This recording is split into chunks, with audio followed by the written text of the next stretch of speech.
The O.J. Simpson movie. God, I look so terrible. I've been in the hospital, messed up. Pablo Fenvej, who wrote If I Did It, used to be sweet on me. I believe he knows much more about the murder. He lived next door.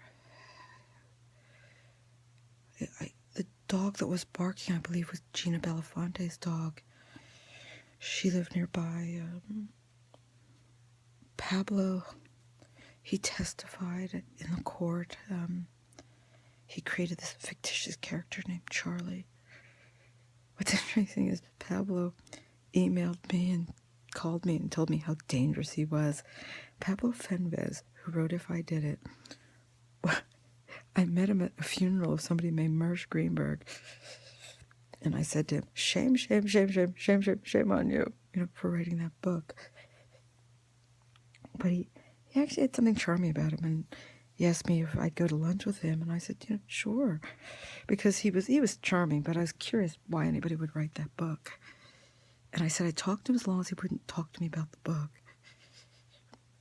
And what he did instead was he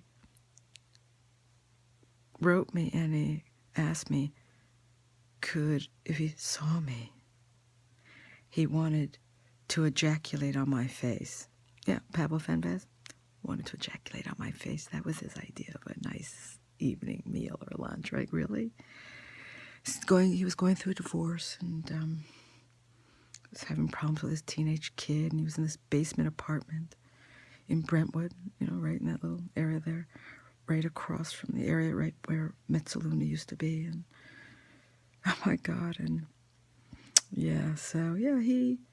I believe he writes on that show The Affair now or something. He writes so much. Total freak. Yeah, I call him Choo Choo Charlie, because he made a fictitious character in the book.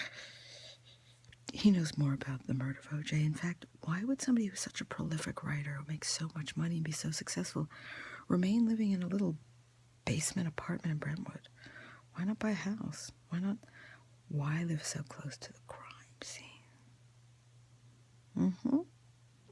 You know what I'm talking about? The show was good last night. Hey, I just got a lockout order. I'm going to be evicted any minute. Got no place to go. Thanks to my extraordinarily